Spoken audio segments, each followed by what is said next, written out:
Three things not to brag about after 60 and what to do instead.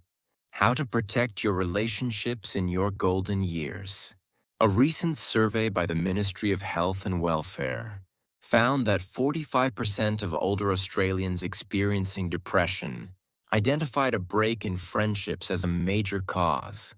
Surprisingly, the top reason behind these friendship breakdowns wasn't illness or distance, it was pride. That statistic became personal when Isla, a grandmother and dear family friend, came to me one day in tears. "Mate," she said, "my friends of 40 years suddenly stopped talking to me. I don't even know what I did wrong." It turned out that one small comment shared with no ill intent had unknowingly wounded someone. A decades-long friendship unraveled overnight. As we enter our later years, we begin to realize just how precious long-held relationships are. But sometimes, without meaning to, we say things that harm those we care about. Today, I want to explore three common forms of bragging that become especially damaging after 60: wealth, children's achievements, and health. And more importantly, how to share joy without creating distance. 1. Wealth and financial comfort. The quiet divide. Take the story of Peter Thompson, a 73-year-old retiree. For over 4 decades, he and a group of schoolmates met every month for lunch. Then one day, the invitations stopped. "I casually mentioned that my daughter had bought a unit in Bondi," he said. "I thought nothing of it. But after that, one by one, the others stopped showing up." Later, Peter learned that one friend had just sold his home after a business failure. Another was struggling to support his children on a limited pension. That one comment meant to celebrate a child's success had quietly highlighted a gap that others were struggling with. In our retirement years, financial situations can vary greatly. Some enjoy the benefits of strong superannuation or successful children, while others face rising costs, health expenses, or unexpected setbacks. Even harmless-sounding comments like "my son just bought in the eastern suburbs," or "I'm leaving the property to my grandkids," can unintentionally cause pain. The Department of Health and Aged Care has linked financial comparison with increased rates of depression in older Australians. What seems like light conversation may remind someone of what they've lost or never had. As Margaret Wilson, 80, wisely put it, "My children are doing well, but I don't talk about it.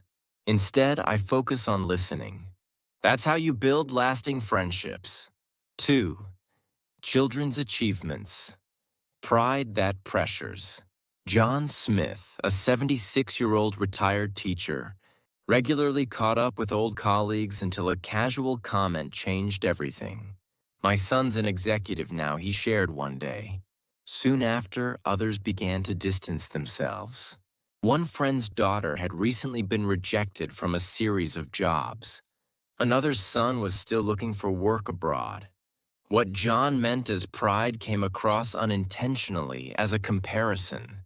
Psychologists call this proxy achievement when we define our worth through our children's success. In our later years, when professional accomplishments slow down, many of us turn to our families for a sense of identity. But sharing too much can backfire for both peers and our kids. One young man shared, "Every time Mom bragged about me, I cringed. I could feel the tension it caused at gatherings. Eventually, I started avoiding them." Bragging about our children can make others feel like their parenting fell short, put pressure on our kids to constantly perform, and deepen divides between peers instead of strengthening bonds. There's a kinder way to share our family pride, with empathy, context, and humility. Instead of saying, "My daughter's a lawyer," try, "I'm happy she's found something she enjoys." It shifts the focus from status to well-being and keeps conversations inclusive. 3. Good health. A gift, not a competition. In older age, health becomes a deeply personal and unequal aspect of life. That's why health bragging can be one of the most damaging habits.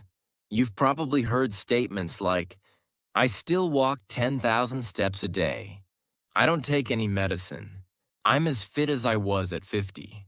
While meant to inspire, these comments can leave others feeling inadequate, especially those struggling with illness or mobility. Take Jack Sullivan, a senior center regular, who stopped showing up after recovering from knee surgery. Every time my friend bragged about climbing mountains or avoiding medication, I felt like a failure. Eventually, I fell into depression and couldn't face the group anymore. According to a study by the Australian Geriatric Association, 42% of exercise-related injuries among seniors stem from overexertion due to social comparison. Simply put, pride can lead others to push beyond safe limits, sometimes with dangerous consequences. Health should be a source of gratitude, not a yardstick. Rather than boasting, try asking, how are you managing these days? And listen with care. If you want to share your routines, say, I've found this. Helpful, happy to share if you're curious. 4. Cultural status and life experiences. Subtle but sharp.